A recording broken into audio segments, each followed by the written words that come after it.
Hey guys, how are you all doing? Welcome to my channel. So, today we are gonna see, what if Naruto falls in love with Weiss Schnee, Naruto X RWBY, Part 1. Subscribe if you enjoy the video. Let's start the story. Our fate. After all that blood. It felt like a dream. The little star in the sky caught his eye. It was bright and shining, but it was snuffed out by a passing shade. Why did it have to hide? Perhaps, the darkness had not wanted him to gaze at it, or maybe it was fleeing. It didn't matter, there were so many that it would be impossible to cover them all. The starry sky was the only recompense of light.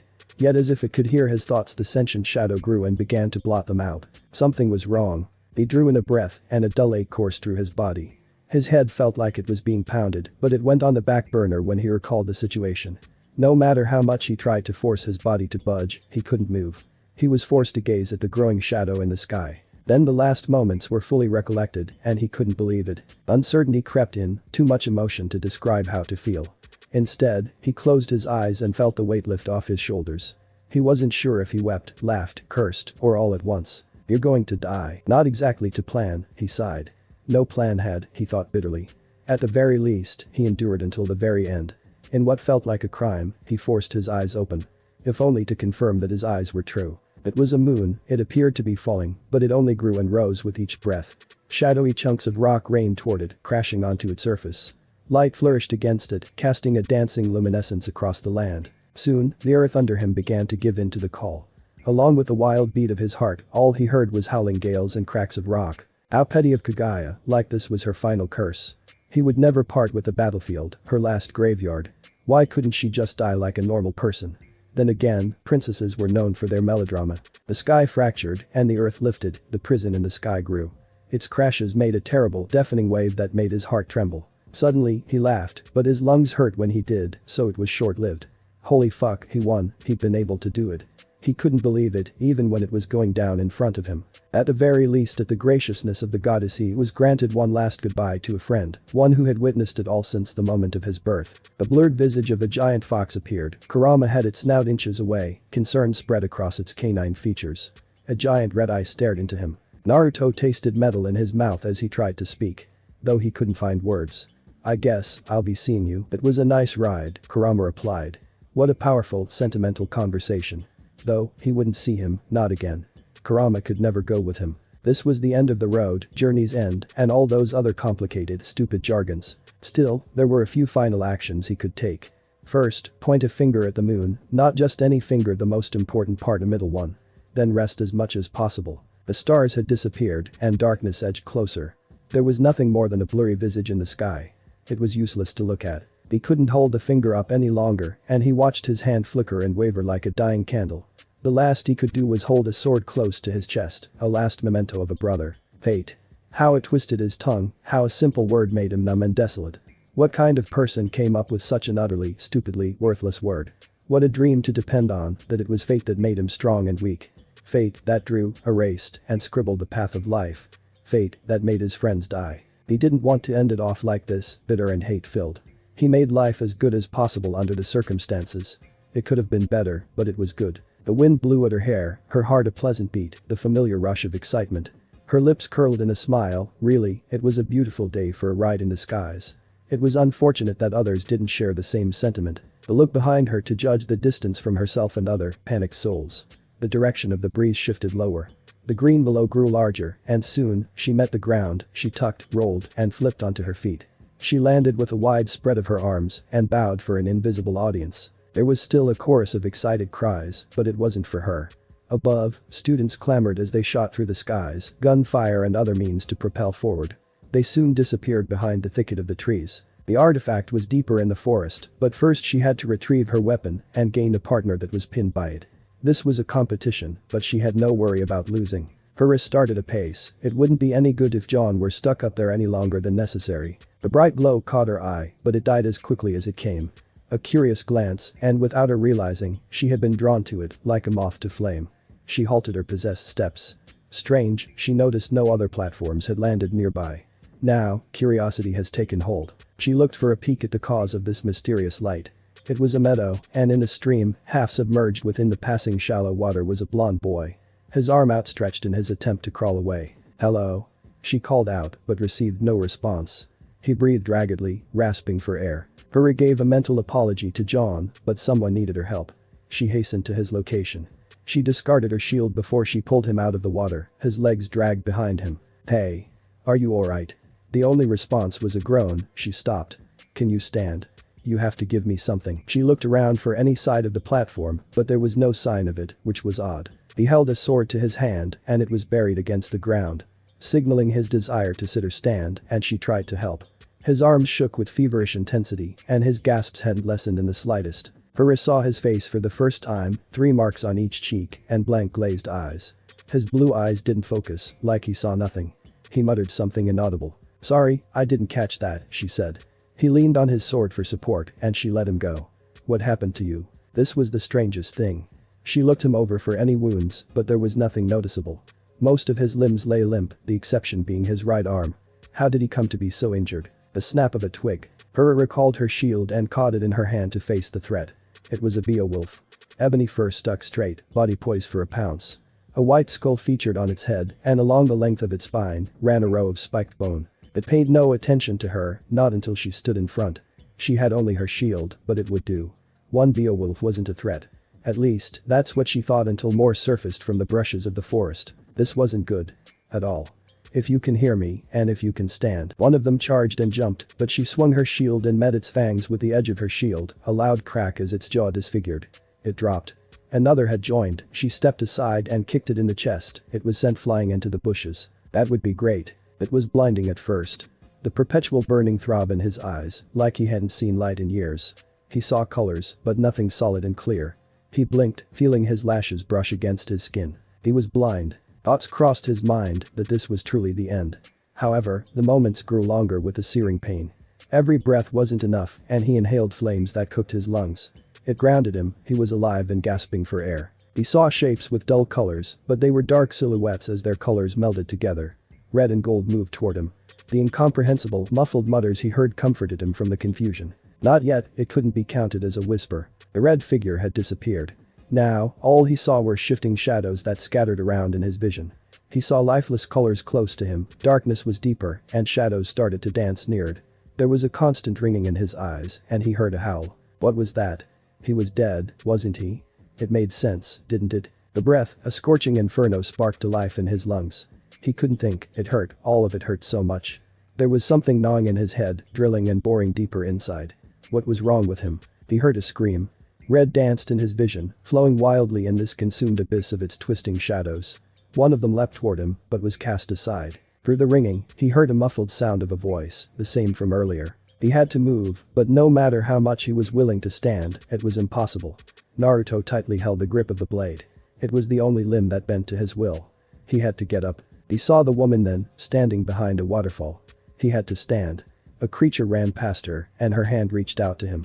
Another cry. All he saw was red. He had done the impossible by defeating a goddess, yet he couldn't something as simple as this. This was not acceptable. He gripped the sword and ran his hand along the edge. His palm grew hot and wet, slick with blood. "You fucking idiot," he thought. He couldn't stop shaking and felt an unbearable pressure in his skull. "Get up." The breath that refreshed his entire being. The darkness dispersed and left only light. The shadows became wolves. The reddened voice, a woman. The wolf threw itself at him. He blocked its bite with the blade. He kneed the wolf-like beast in its underbelly. Naruto slashed and severed a part of his head, and it dropped dead. There was only time for action as another lunged at him, but he stepped aside and sliced the creature in a clean stroke. The woman launched her shield at the wolf, and it was returned when she scored a hit. He came to her side to dispatch another couple of these odd-looking wolves. He was granted a brief reprieve. He was surrounded by a lush green forest. Naruto spared the young woman an apologetic glance, and that was returned with a relieved sigh and a smile. They prepared themselves, and Naruto noticed he was armed with the only efficient weapon. Howls rang in the air that signaled their appearance. The scratches of branches being swept aside, twigs and wood snapping.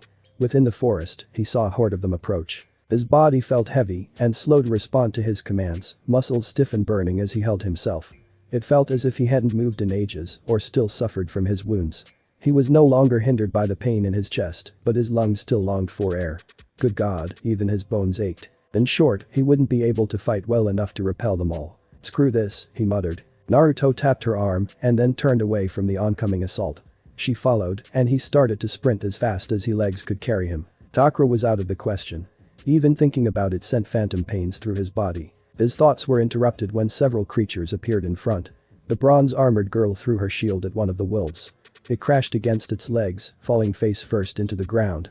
The shield immediately returned to her hand. The others charged, pouncing at them with large fang primed. He pointed toward the one in front as he dealt with the other, a kick, and it was sent away. The girl charged in front him, shield raised as she crashed against one of the wolves. He threw Sasuke's sword at another wolf, piercing its skull. The armored girl grabbed a hold of the blade as he righted her footing and kept her momentum. She tossed Sasuke's blade back to him. More of these feral wolves kept racing after them, almost a never-ending stream. He led the girl toward areas where they would have an advantage as they fought them off. They would meet their end if they stopped from the gaining horde. Several of them had caught up, but in a trench to help them from being overrun. Just as he thought they were being overwhelmed, two figures appeared from the thick of the forest with thunder-like explosions from items they held in their hands. An odd glyph appeared in front of them.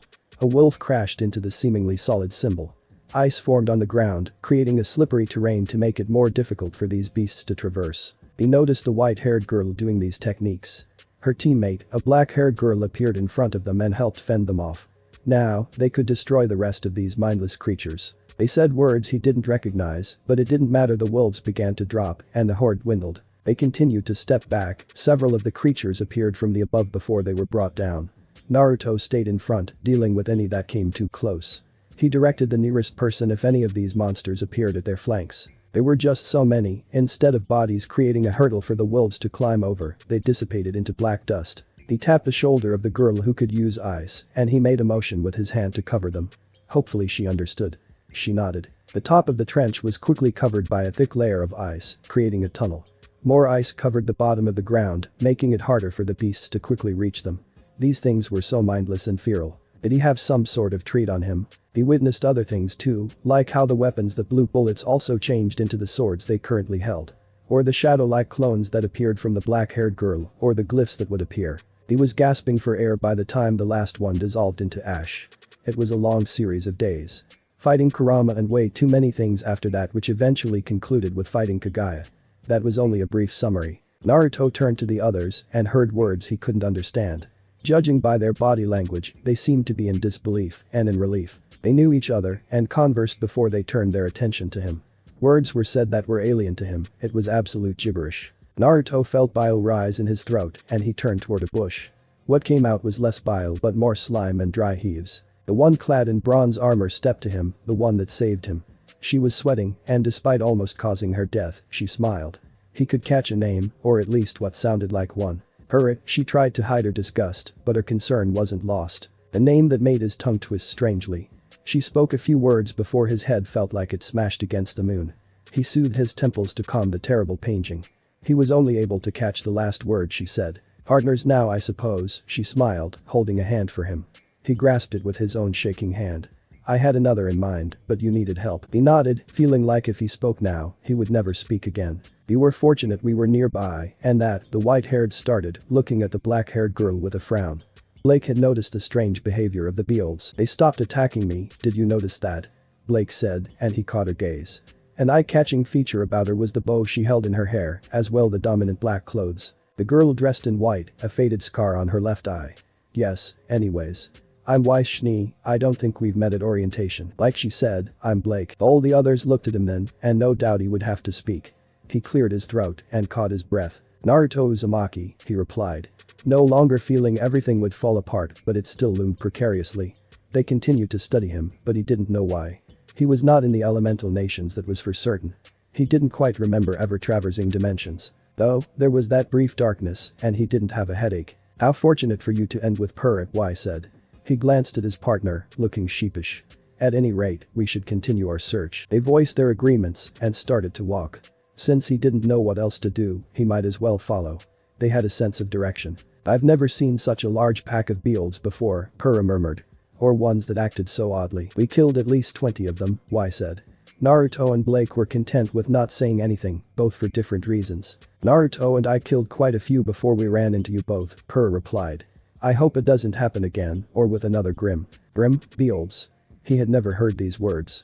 Grim seemed such an intimidating word. I feel uncomfortable without my weapon, I used it to pin John to a tree before I ran into Naruto, Purah said. I'm sure he's fine, Weiss replied. perhaps we can go and fetch it. And help him too, I guess. I hope so, but it was all a blur, and I don't recall the place, an expression filled with worry as she talked. Hey, he muttered. He drifted closer to get her attention. She was tall, and he had to look up at her. Sorry for what happened back there. It's fine, she smiled.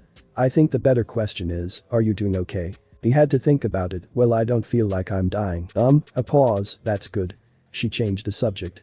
What happened? He had to think about it. I have no idea. Naruto dug his hands into his pocket to quell the uncontrollable shakes.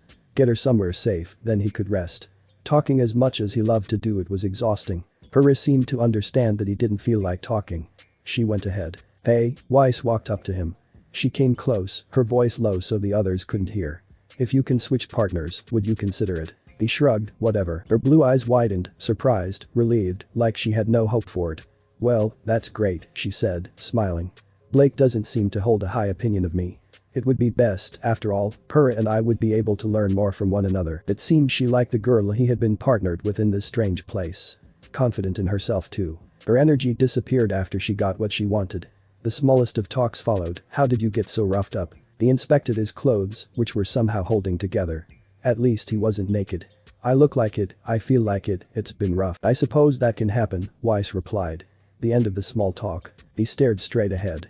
His heartbeat barely calmed, but he didn't feel that buzz in his blood to urge him on. A minute was ages.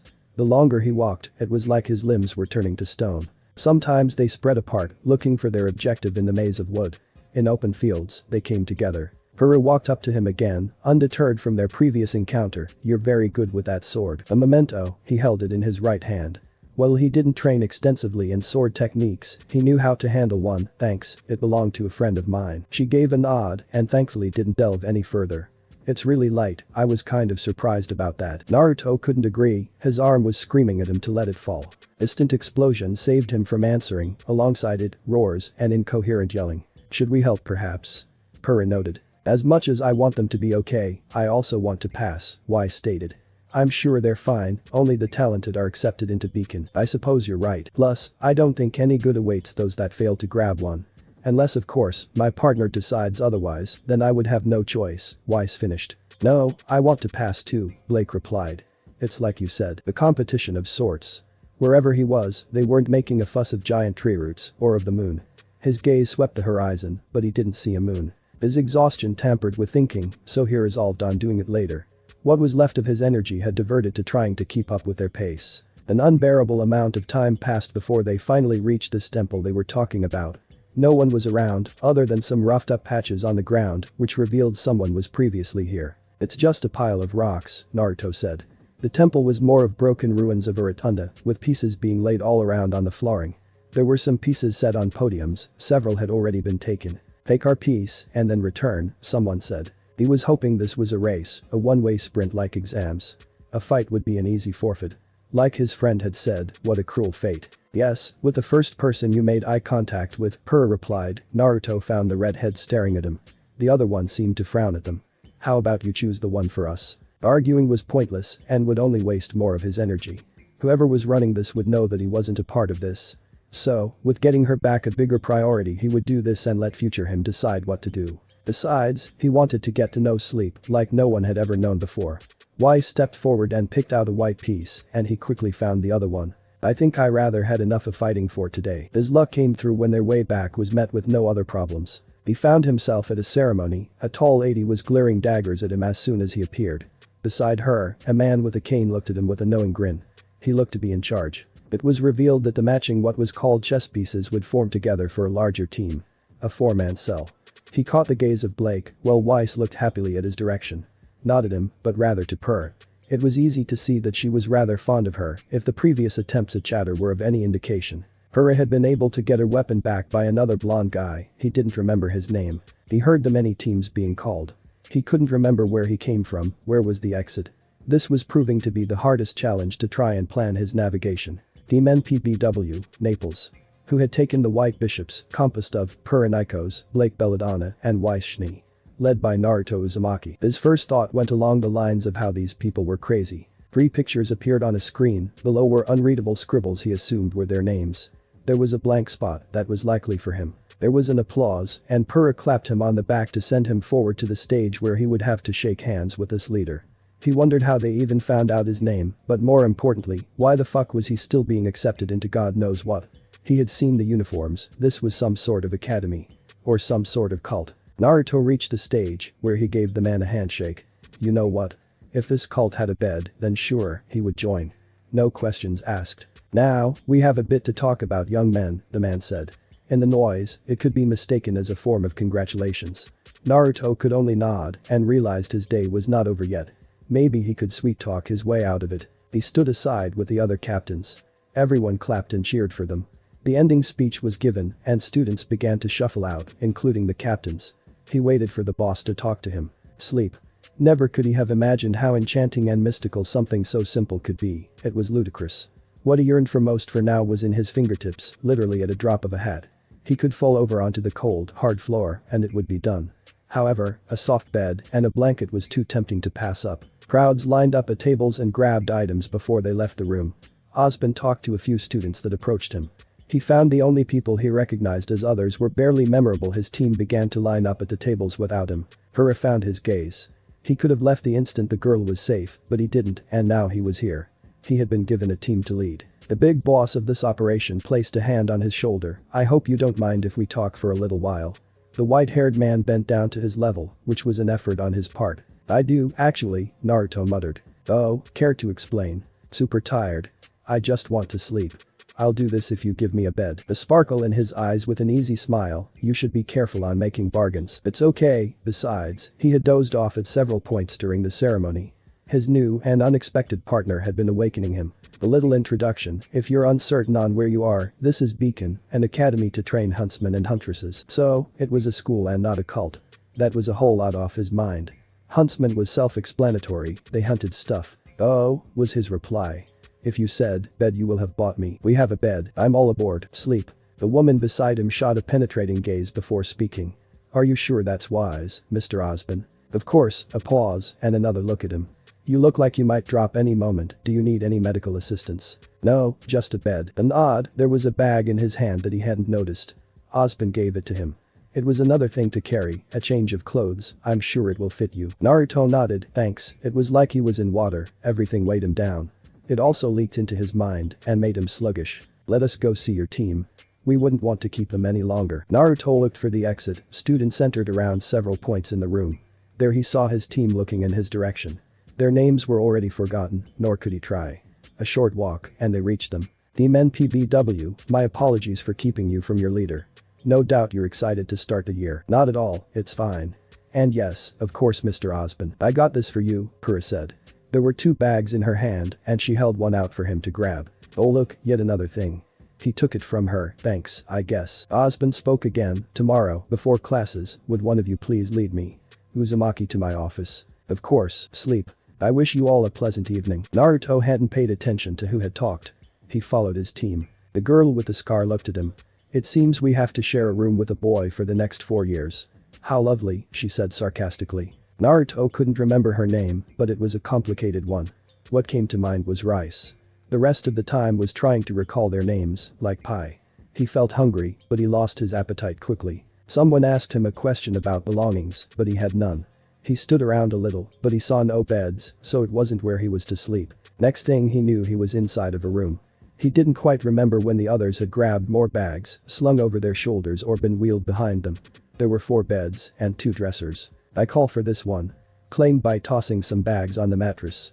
The other was silent as she claimed one for herself. I suppose this is mine, unless you have a preference. Pura asked. It's just a bed, he placed the sword in bags. Sheets, blankets, pillows were stacked on one another. Crap. He had to make his bed, so he made it. Then, he looked at his white blanket and the pillow. Inviting, and it spoke to him, making him shiver. It would signal the end of the day. He was here, and what was he to do? Take a shower, of course. He went into the washroom and looked at himself in the mirror. Rice wasn't lying when she said he looked terrible. Eyes red, dark bags underneath. His face had splotches of dirt and his clothing singed and torn. It was like he had been wrung through the grave and barely tore his way out. He climbed into the shower, leaned against the wall, and found one of the knobs to turn. The water fell, and it weighed him down that he could barely stand. Ah, he found the problem, his clothes were still on. He shrugged them off and watched the floor of the shower. Dark colors of blood and dirt stained the draining water. He started to clean himself, wiping off the dirt and sweat. Yet, no matter how hard he scrubbed his hands, it didn't feel clean. The dust clung to him, his skin a paler color than what he used to. He scuffed it red and almost raw when he realized that it wasn't dirty. I'm really out of it, aren't I? What would the night bring? He thought. Once he finished, he dried himself with a towel that may or may not belong to one of his teammates. The look inside the bag was clothing. There was even a device. How generous of them. He slipped on the pair of boxers and shirt and he gathered his bundle of clothes. He stepped into the room with a single target in mind. There's ladies here. Someone complained. He didn't bother to look at her as he headed straight to his bed and crawled under the covers. And why do you smell like my shampoo? Wake up early. I can ask the same thing, Blake replied. This was a new start and it would be a better life. Purah smiled and talked while she combed her hair. I like the early hours, I've gotten used to it. Besides, there's no better time to exercise. Blake could see that. Purah was well in shape and an apparent prodigy. The invincible girl, that title and all those praises sung came from somewhere. What about you? She asked. Blake glanced at the book she was reading and adjusted her hairbow. I like the quiet morning. She could go without the snores, but solitude had to be let go if she were going to stay here. Purah gave a nod and continued her morning ritual. Blake resumed her novel. Purah left after she finished what she had to do. The invincible girl. Not entirely what Blake expected, a bit too friendly. Weiss Schnee, the heiress of the despicable Schnee Dust Company. She was as Blake expected if she had to be courteous. Naruto Uzumaki. Nothing to expect. She hadn't seen nor heard of him before they met yesterday. Demon PBW. That's what they will be for the next 4 years, starting today. It was a shame that the room was small, if only it were larger. She felt herself smile, this was what progress felt. If only it were bigger. The time passed, and before she knew it, none of the other two had awoken with the approaching start to classes. She was also reminded that Naruto had to meet with the headmaster before it started. He should be woken up, and besides, he would appreciate it. People looked peaceful in their sleep, but Naruto was the opposite on the spectrum. He tossed around on the bed, a fist tightly wounded on a metal headband. A nightmare perhaps. She placed a hand on his shoulder to wake him, he gave a jolt and his eyes shot open. They gazed in the ceiling for several blinks before it settled on her. Blake averted her eyes when he sat up from the bed, he was only wearing briefs. And yes, his stomach was muscled. However, she didn't come here to ogle boys. This was a new step in her life and that was enough to get her in a good mood. She gave an inkling of a smile. Good morning, thought I should wake you up. Yeah, thanks. Naruto looked at his feet, his belongings placed haphazardly on the floor. He rubbed his eyes and yawned. No problem, Blake smiled. She wondered if he was a faunus with the whiskers on his cheeks, but she had never seen something like it. You need to see the headmaster, did you want help? Right, yeah, I have no idea where he might be. He picked out the uniform from his bag and started to dress. It shouldn't be hard to find him. He struggled with how many parts there were to the male uniform. Blake was dressed in the girl's version. You don't know how to tie a tie. No, I'm not even going to try, he threw it back into the bag. Instead, he put on the headband. She chuckled. When do classes start? 9, they had spare time. Blake had gone back to her book, seeing as he had to get ready. Oh, he went quiet, but he said words so quietly spoken that she was not supposed to hear. What now? She tried to ignore him, to respect his privacy. However, it was hard not to look when she heard cloth being ripped apart. Naruto tore his pants with a knife, and on his bed, other items. Are those ninja stars? She asked, surprised at the sight. Yep, I should have given something to Purah yesterday, he replied. He had finished his cutting. He wrapped the orange cloth around his blade and with a spool of wire, did the same thing. The hilt was purple, so it didn't exactly mesh well with orange. What happened to your scabbard? No idea, lost it in a fight, Naruto replied. He tied the makeshift item around his pants. I'm ready. Osban's eyes trailed up when the door opened. It revealed an interesting character from yesterday. Dressed in the school uniform without the tie. Naruto's appearance was a huge improvement. The haggard look was replaced by clean clothes and a frown. There was something odd about him, but he couldn't place it. Behind him, one other familiar person. Blake Belladonna. She had an interesting history. A faunus, how peculiar that she hid her heritage. Osban took a sip from his mug. Good morning to you both, they gave their responses. Blake, you may wait outside if you wish, I doubt we'll be long. She nodded and closed the door as she left. Naruto stood in front, his arms crossed. Osban made a motion to sit and with silent steps, crossed the room to sit on the chair. We got lost a couple times, he said plainly. Understandable. Osban smiled. It is a large school, I myself get lost in these halls sometimes. Was his response. What did you want to talk about? Right into the matter. Talk in general. You're looking better than our encounter yesterday. Thanks for that. I really did need some rest. Osborne nodded. It's also about your acceptance into Beacon. He didn't say anything, so Osborne took it as an invitation to continue. He always liked this part, the school was a matter of pride to him. As you heard yesterday, Beacon Academy trains aspiring huntsmen and huntresses into capable warriors that can defend Vale from the grim, they are countless. I wanted to extend an invitation to you. Strange, yes, as you already went through the initiation and formed into a team. So, it would be unfortunate if you denied. Sure, he said. I did say I would when you gave me a bed. It seemed his answer hadn't changed, or he had always wanted to attend. Can I ask why? I mean, I showed up out of nowhere. Osborne chuckled, that you did, but I make sure to extend an invitation to those who may contribute to the protection of others. Despite your state yesterday, I saw your capabilities. That does not include your arrival. A part of his blue eyes lit up. And how exactly did I arrive? Osborne grabbed the scroll that was on his desk. The video was already on the section on Naruto's arrival. There was missing footage, having captured a portion of it. He pressed play and presented it to Naruto. Osborne had seen the video several times. The boy's eyes watched the screen. There was a yellow glowing artifact. Large enough to encase a person, there was no uniform shape to it. Particles flowed into the air from the glowing item. It dissolved away, leaving Naruto in the water.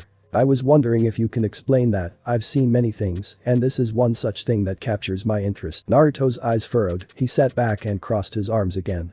It might well, you don't know. Not exactly, I was kinda out of it, he replied. There was silence before he continued. Where am I anyway? You said Vale. Interesting. Vale is one of the 4 kingdoms of Remnant. Beacon Academy is situated near the city of Vale. He gave a blank look. Never heard of it. I mean I shouldn't, because I'm from a different dimension. Osborne took a sip from his mug. There was no sense of amusement in his eyes, it was still the same. Serious nature, in a way. Can you explain how you arrived? I was fighting someone, she could go through dimensions and can force anyone to do the same. That sounds like a powerful ability. Yeah, he pointed towards the scroll. I don't know about the glowing thing that I came out of, but that technique may have been that. Naruto Uzumaki was a name that was not found anywhere. A ghost had walked into the school. Another dimension then, Osborne said. Naruto only nodded. Are you going to return? He looked down at his hands, wrung them together and gave a quiet reply. I'm stranded. I can't do what she was able to do. Naruto's eyes were familiar. It was in most youth around his age. There might be an occasional exception, but he was not a part of those individuals. He was lost on what to do. That is all for now, classes will start soon. They returned to their room. It took half the time with the small familiarity. Weiss was still asleep on her bed, Pura was nowhere to be found. Is she a late sleeper? Naruto muttered. Blake sighed, it would seem so. He dove face first into his pillow. He turned around and gazed at the ceiling. I think she's used to a butler waking her up, Blake said. She made her own way toward her bed. I wouldn't be surprised. Really? Why? She's the heiress to the Schnee company. Oh, he shrugged. Or tried to, but Naruto didn't seem interested. He leaned on his arms and looked at Blake. I'm hungry, is there food somewhere? She wasn't sure if he was serious or not and it showed. The cafeteria. Apprehension appeared on his face. You don't have to pay for anything, do you? No. All his questions and doubts made her almost question whether the food was free. No, she said assuredly. You don't seem so sure. We're both first years, Blake frowned. She was the wrong person to ask where everything would be located. Right, maybe Rice wants to eat. Rice. She snickered. You're calling her that. Yeah, whatever her name is. I like it. His lips twitched, like he was going to smile, but it never finished. I'm waking her, Rice, get up, we're hungry. I suppose classes aren't long from now either, Blake added. Weiss groaned, and she turned. Her voice thick with sleep, did you have to be so loud? Yes. Ugh, she sat up, her hair a natural mess. Blake decided to speak. We're wondering if you wanted something to eat before classes start. Weiss yawned, can you bring a plate? Bah. No. The white jagged lines that were scribbled on the dark green of the board. Curves and twists, unfamiliar lines and characters that were supposed to form into something comprehensible. Never mind, it was something gibberish. The professor, a fat bearded man, never stopped talking. His speech flowed from one sentence to another in a long-winded and dull mess. Naruto had forgotten the last sentence's information because the professor had started another one. There was a special talent in being boring. It was exhausting, impressive, because everything was new to him. The professor turned his back to write more on the board. Naruto didn't pay attention to whether it was another exploit, his focus was on something else. The question appeared which made him feel drained, how the hell could he understand their language? He couldn't read what was on the board. The Pizza Pie's notebook offered nothing either. Yet, he could understand the language. Perfect. Then, he decided that he'd rather think about something else. He sighed and listened intently to the teacher. He couldn't remember his name, nor did he want to. "Ah, Professor Port," as Weiss's hand went up to ask a question. He opened his own book to take down notes, it would have to be in his own written language. The pen pressed down and felt all his energy wilt away as he dragged it down. Naruto closed his eyes. The sounds of pens scratching along the surface of paper, the tippity-tap of fingers drumming on desks, the yawns and sighs, everything felt distant. Remember these vital points, a cut can cause heavy bleeding, forcing yourself out of fights. He couldn't recall the names, but the locations were easy enough. Naruto looked around the classroom and many other students struggled to listen. Pai and Rice were the only ones who seemed to be paying some attention, as the white-haired girl had been fervently writing since they arrived. Pura seemed bored but was still taking notes. This guy's teaching style was just dreadfully uninteresting. Many others were dozing off and a couple were asleep. He focused on the words of the fat professor and the stories or the lectures. The history of these creatures is relatively unknown, the Grim possesses a trait that no other man or animal possesses. That is, Naruto. What is it? He blinked, the worst had happened. I don't know. You don't know. But that's common knowledge, Rai said to him, a frown on her face. Not common to me. Well then Weiss. Soul, they lack a soul, Weiss replied. She shot an unimpressed look at him. An animal lacking a soul, it was something memorable. All things carried a soul back home, all things carried chakra. Now, how was it here? This place was weird. It wasn't finished either. Throughout the rest of the lecture, Naruto couldn't answer any questions that were directed at him. Because of that, he had noticed Rice had been glaring at him the more time passed that turned downright murderous. There was another memorable thing, a girl in front had drawn a crude drawing of the professor. He didn't understand what the title was, but the blonde beside her had laughed a loud laugh when she noticed it. Weiss gave a few mutterings of the drawing of how she disapproved of it. Not to mention how she shamelessly picked her nose and balanced the supplies she had. It was funny. His lips twitched. At least you're not like that. Weiss muttered. The professor continued to speak about how a huntsman must act and be. We'll have a demonstration on what are the traits that being a huntsman or huntress requires. Pork was mentioned in the cage, and something large settled inside it moved against the confines of its prison. This woke the class a little. The first hand up was Weiss herself, of which the professor gave a smile. Ah, but I didn't say it was a volunteer position. This one will be randomly assigned. It was like he announced a lottery, and Naruto was feeling very unlucky. The black-haired girl with the red highlights seemed to be squirming in his seat in excitement. "Meme," she whispered repeatedly. Meanwhile the professor's eyes trailed throughout the room. "Just pick already." Port's eyes settled on him, "Naruto. I would like you to demonstrate if you wish, you may change into more appropriate clothing. Then you may face your opponent." What a surprise. He didn't see it coming at all. "No." The girl below him said dejectedly. A few others beside her laughed at her. "Good luck." Pura said beside him, smiling. He avoided looking into the green of her eyes. The other pair of clothes he had were trashed except his jacket. He might as well do it because Rice didn't seem so impressed with him. "I'll stay like this," he decided to take off his school uniform jacket. He reached for Sasuke's sword that was settled under the desk but decided against it. He looked at Pai. "Can you watch it?" She blinked, "Sure, but you're not going to use it." He shook his head. Naruto didn't want to look at it right now. He had some kunai in his tool bag either way. He passed by the team before heading down to the professor. Naruto recalled their attention solely on him and the painted dummy hung on a stump. He had to get top marks to match his rival. Naruto vaguely recalled wanting to hear the class sing him with praise. Reality had garnered contrasting results. At least this won't end in the same way. Naruto crossed his arms as he stood in the center of the clearing. "If you are confident, then by all means," the man said. He stood by the cage with a large axe weapon. The beast inside was called a Berbidisk. As the name suggested, and like the aspects of Grim, it had 2 large tusks and 4 red glowing eyes and bone-like armor on its face and body. "Prepared?" Pork said. Naruto nodded, and Port released the cage that sealed the beast inside. The door blew open, and the beast centered on him. The Berbidisk charged him, jumping in the air with its large tusks. Naruto realized he wanted this very much. Action was familiar, it was easier, by a lot. Instincts moved his body. Naruto grabbed a hold of its tusks, and in a swift, smooth movement, Naruto swung the Grim over and slammed it into the floor.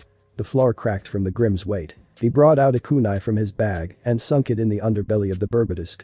Naruto finished it by sweeping his blade across the surface of its soft belly. It didn't bleed, just like the others. Only light trails of black smoke poured out from its wound. It disintegrated in a slow, sizzling manner. It was unnatural. Like it screamed that this thing wasn't from this world. Naruto placed his kunai back into his bag and looked at his hands. At least his strength hadn't failed him just yet. There was just something odd that he couldn't explain or even think about how that was. Short, effective, good work. Professor Port replied. He clapped, which the rest of the class followed. When Naruto went back to his desk, he noticed his teammates' look of approval. At least physically dependable, Weiss said. There was everything to see from this height. Down below, lights littered the walkways of the courtyard. It was dark, no moon hung in the sky. Clouds blocked the moon's luminescence. Some students littered the walkways below. Their incoherent conversation was heard. Another couple laughed together, it echoed in the air. There was a howl of wind behind him, and he quickly looked behind, only a dark horizon, and the door that led inside. There was a loud hum from the light bulb. How long had he been here now? He honestly hadn't paid much attention to the passage of time. It could have been a day, it could have a week. What hadn't changed was that he now had another team. He was the captain. That was kind of iffy on Ozzy's part. A shiver ran through him. He turned toward the light again and leaned against the railing. Was it just him, or was the hum from the light bulb getting louder with each passing moment? His gaze affixed, much like a moth entranced, only one way forward. There was a crack, a pop, and the glass spilled against the concrete, tinkling as the shards fell. A brilliant flash, and the darkness invaded. The murderer lurked in this drowned light. His peak sense screamed at him to move. He lurched to the side, crashing into someone. There was a gasp. His eyes adjusted, the door in sight. He wanted to move, yet he seized, the shadows held him. It was easy to think of what ifs. What if he hadn't dodged, what if he moved the person behind him, and what if there wasn't any darkness? So many other possibilities that might have happened. Laughs broke him out of the mold, the world returned to normal. His arms trembled, and they wouldn't stop. His heart felt like it might leap out of his chest. Rather on his person, he focused on excited yells down below, a laugh, a curse, more laughing. He swept a shaky hand through his hair and thought of other things. Dale. Beacon Academy. Team NPBW. A new team as soon as he lost his old one. How strange. Naruto focused on the chakra inside him. He couldn't feel it. Chakra was his lifeline, so it was still there, but unusable. He wondered what the extent of his injuries were. He felt back to normal. He held his hand out, his palm facing upward. The fundamentals of forming his technique came to him. Thousands of needles pierced into the center of his stomach. It didn't stop there, it trailed up in his arms. This was all that mattered, there was nothing but the pain, pulsating with every heartbeat. Fuck, he cursed. It didn't stop, he shouted more. A wave of fatigue hit him, he felt breathless. What the hell was that? The air grew colder, and the night more prevalent. The talking had disappeared, replaced by distant nocturnal creatures. The feeling in his arms settled down, being replaced by an awful numbness. Naruto recalled his knowledge on chakra. Sometimes it didn't work if chakra was low, or you just died. He never recalled a stinging pain. Though, perhaps that was the full negative effects of his technique. Better this than everyone dead, so he couldn't complain. Free food, free bedding. All he had to do was go to classes. Though he couldn't read and write their language. He'd probably get kicked out soon. He might as well stay. Someone bumped into him, he didn't turn to look who it was, a mumbled apology, and that was the end. Students came and went, talking and laughing, as they found their seats in the cafeteria. He was at a loss on where to go. Someone nudged his elbow, the red-haired girl passed by, smiling, "You look lost, they're over here." Her had a tray of food in her hand, which reminded that he had one too. He shrugged and followed. He yawned, having barely slept last night. I found a seat and he plopped down beside. He poured himself a bowl of cereal, it didn't look appetizing. "Good morning by the way." She smiled. But it was not, and he was petty enough to not add to his response, "Morning pie." Her green eyes blinked several times. "Pie? Yeah," he focused on the bites of the cereal. "Sugary." Weiss interrupted his not so good morning, she didn't improve upon it, nor did she make it any worse. She looked to him with her nose held high. "She has a name." He shrugged, and it was Blake that spoke for him. "Don't be jealous, he has a nickname for you too." "Is that so?" she asked, her gaze turned to cold fury. "Do tell, we're nowhere near being that familiar with one another." Bryce. She flinched and looked so insulted, he almost found it funny. The nerve. "Never call me that again, and don't dare speak to me unless it's an apology." Weiss turned her head, her sideways ponytail bobbed from side to side. Blake found this priceless. Instead he focused on his dish. He wasn't too hungry, but he had to eat something. He forced a cereal into his mouth, usually doing that gave him an appetite, but it only worsened it. God knows why he was still here. He solved it. He had nowhere to go. Wait, he had already solved this mystery some other night. Did I hear that right? You call the Puranikos pie? Classic, it was a voice he didn't recognize. He glanced to his right, did these other people just arrive, or did he lack any sort of spatial awareness? He was supposed to be a ninja. See everything and all that crap. It was a blonde. There was an energy as she leaned forward with a hand on her chin. She gave a playful smile. Hi. So, this is the elusive leader of Team NBPW.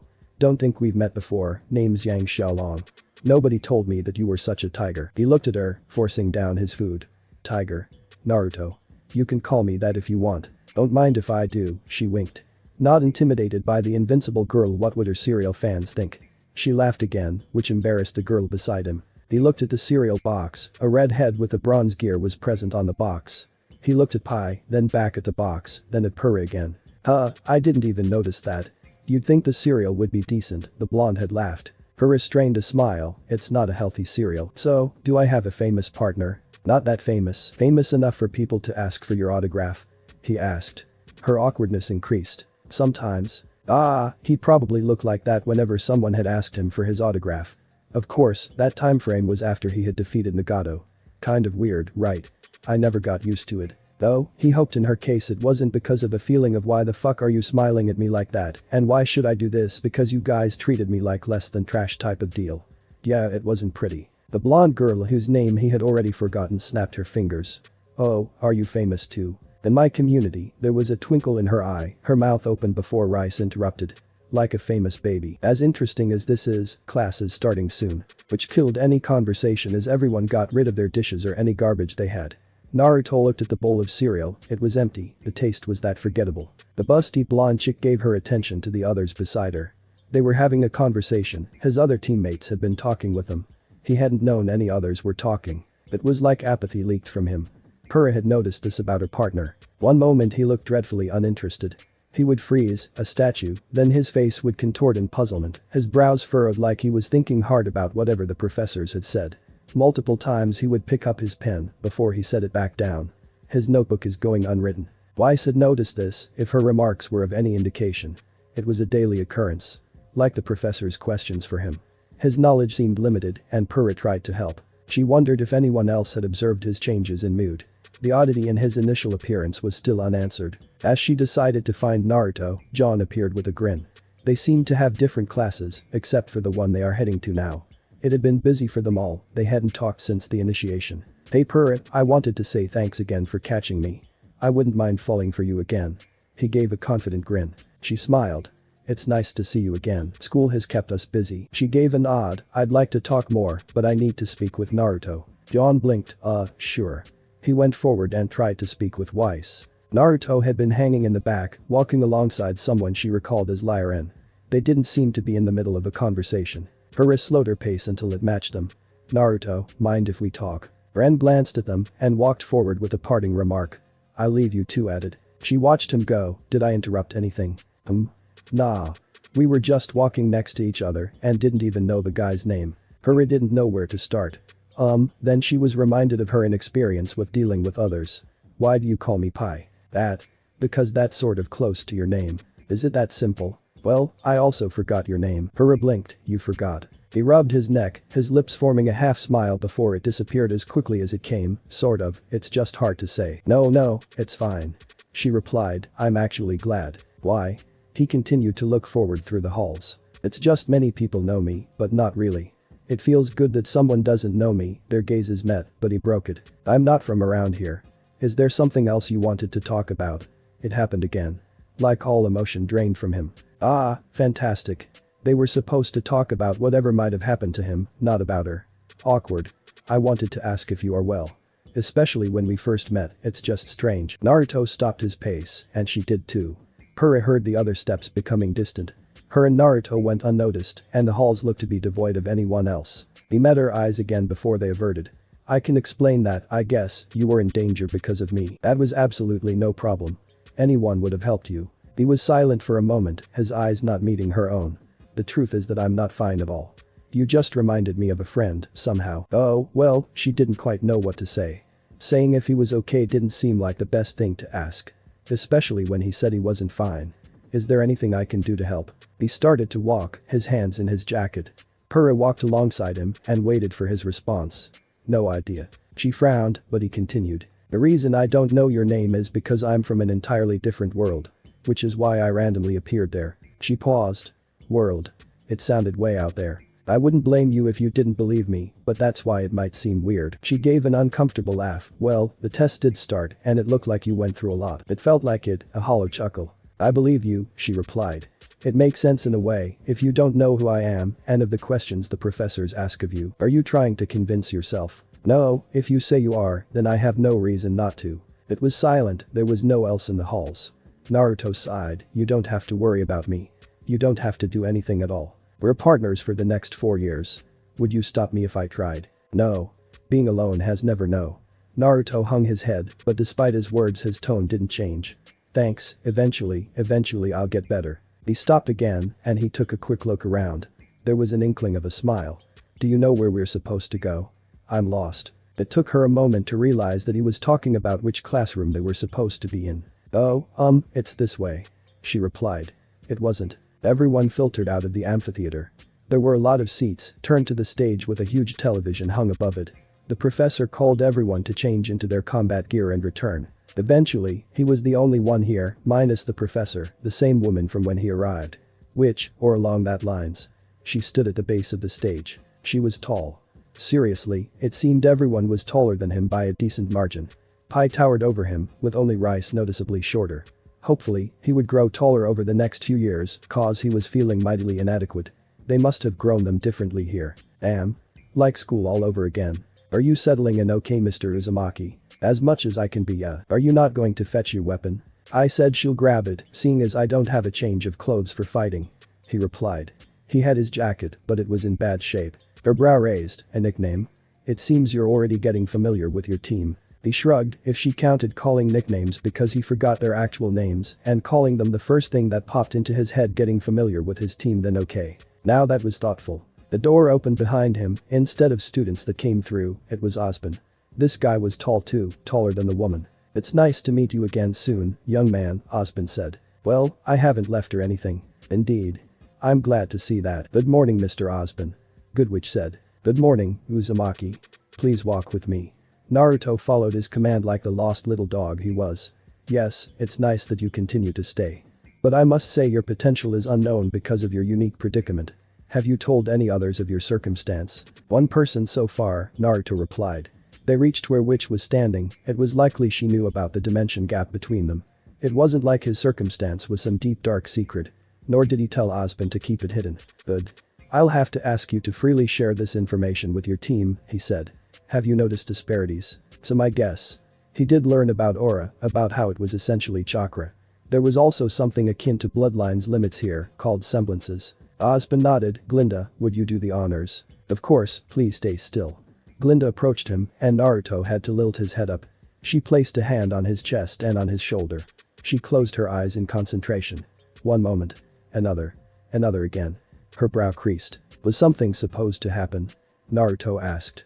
That was anticlimactic. Yes, but it didn't care to explain. Ozzy said. Linda took several steps back and began an explanation. Aura is the physical manifestation of a person's soul. With that in mind, it can also protect the person. It can be visible in some circumstances, taking the form of a color around a person. You might notice this in today's lesson. It was like chakra, and he was yellow. He had learned a few things since he arrived. The difference was that chakra didn't provide a layer of protection. That would have been useful to have. Life-saving, even. Linda adjusted her glasses and continued, you have no physical manifestation of aura. Which should be impossible, unless you have no soul. No soul, that's gotta suck, he replied. He was ignored. However, there is something which possesses a different feeling than that of aura, but still familiar. This only lends credence to your claim. I suppose that power takes form differently from your from. Well, I had no reason to lie, Naruto replied. He placed his hands in his pockets. And yeah, I'm not excited to be a special case again. From housing a once terrible power to having none. Quite the contrast in specialness. Also, where the fuck was Kurama? Honestly, he would be dead if Kurama was gone. Who saved him and placed him in this dimension? The last sight was the moon. Thinking more of this would only give him headaches. Nonetheless, I look forward to discussing this in further detail in the future. Osborne said, before he turned to Goodwitch. For now, please continue with the classes. Are you certain? Glinda replied, her lip settled into frown. Naruto heard the door open repeatedly, and students began to fill the amphitheater. Some of their gaze curiously set on them. Of course, this is a school dedicated to training future huntsmen and huntresses. It should continue as such, regardless of circumstance. If individuals cannot withstand the dangers here, then they should not have chosen this occupation. Linda gave a nod and Osmond walked toward the exit. He had one thought. Was he going to fight someone? Judging by the fact he was now standing on the stage, yes, he was. Witch had told him to stand there and now he was the focus of the class. Mr. Uzumaki had volunteered to be first opponent. The first order will show Naruto Uzumaki vs. Pura Nikos. Miss Nikos, please join him on the stage. Pura joined him on the stage. She heard whispers of the invincible girl. I can't think of a reason why that is, Naruto said. He found her gaze and she gave a smile. No offense, Weiss interrupted. But I'm certain you will be no match for Pura. Thanks for believing in me, Rice. Stop calling me that. Pura hid her smile as she stepped up to the stage. Your jacket, Naruto, but fight well you too. Blake said, her book on her lap. Naruto followed her suggestion and discarded it in the corner. Pura wasn't sure what to say, so she didn't. Glinda looked at them both and gave a frown. They both heard the furious tapping on Glinda's scroll. Now, the witch said, the match will be over when I say it's over. Once I give that signal, you will stop immediately, understand? Understood. Good. You may begin when I say so. The professor stepped off the platform, she could feel the start just a breath away. The students knew it too. There was a cheer for her, calling out her name, and then another, which led to a few more. Naruto shifted his weight and eye-gazing into the stands and looked back and raised a brow. Simple actions that spoke volumes. He was not the favorite coming in and he was not deterred by it all. Hey Naruto. Yang yelled. She leaned back against her seat, a leg rested on her thigh, like she wanted to enjoy the view. Go get him Tiger, he cracked a smile and shook his head. At least, there was one person cheering for him. Let's do our best. Any guidelines? Pura said. No, he trailed, firearms. Pura smiled and nodded. That's fair. She drew her own weapons, sword and shield. Its weight was such a familiar presence, an extension of her limbs. She missed how it felt in her hands. Naruto drew his own, or rather tired too. He fumbled with it as he tried to take it out. There were a few quiet laughs and even Pura had to restrain herself. Take care of your weapons. A girl yelled out in anger. Ruby rose, Yang's little sister. Get a proper scabbard. Okay, for real this time, he said, with sword in hand. He held his hand out for whatever reason before he blinked and withdrew. She didn't understand, but not at all the same. Linda interrupted, you may begin. Those were the magic words. It was like a weight lifted off her shoulders. Her heart calmed and all the uneasiness from moments prior washed away. There was only her and the opponent, nothing else outside the ring mattered. She noticed a change in him too. A normal sight to see a hung head, an almost general dreariness that hung about him, it disappeared, replaced by a spark in his eye and confidence unseen before now. Pura cracked a smile, her heart fluttering. She couldn't remember the last time she'd seen that look. She waited in stance, quietly gauging him. She recalled the times in tournaments. Her opponents would be eager or even nervous. She would have seen it, but there was nothing here. Pura made the first move. Closed the distance between them. Blade metal blade. She disengaged for a moment before going back in with stabs and swipes of her sword. Pura pushed forward, pressing him back from her onslaught. She made her maneuvers complicated, but even as she put more strength and speed behind her attacks, they continued to meet. He retaliated, knowing he was a few feet from the edge. His foot shot forward and met her shield. Clang. She gasped, her arm went numb and staggered back several steps from the force of the blow. Naruto didn't give her the time to react as he amped up movements and strength. He was aggressive, trying to set the pace as he swiped and stabbed and blocked. She couldn't help but smile. She nicked him a few times with her shield during their fight, but no solid blows. She was kicked in the stomach and staggered back. The yellow shimmer of her aura surfaced for a moment. She grunted at the pain, he hit hard. They stared at one another, circling around the ring. Weapons in hands to clash once again. There was frown to her smile, and he narrowed his eyes. There was a lull to break and he was the one to do so. In the midst of their trades, he disarmed her. The blade clattered to the ground, she jumped back. Her hand reached out and her sword returned to her grip. Naruto froze, eyes widened. Pura calmed her breath, some of her limbs felt sluggish, but she could keep going. He smiled, oh, I get it now, you control metal so no wonder I couldn't hit you. He sheathed his sword, albeit with some difficulty. Pura was surprised that he figured it out so quickly. She finally responded, you figured it out so quickly. It's no wonder you're the captain. He frowned, it's just experience. Then all the more deserving. Naruto didn't reply, instead he stood in a hand-to-hand stance. Next thing she knew, he was on her. She cleaved and he sidestepped a swipe and he stepped back. He threw his weight against her shield. He held firm, clinging to her shield. He pulled, he pushed. Pura twirled the blade in her hand, a backwards grip and tried to stab to shake him off.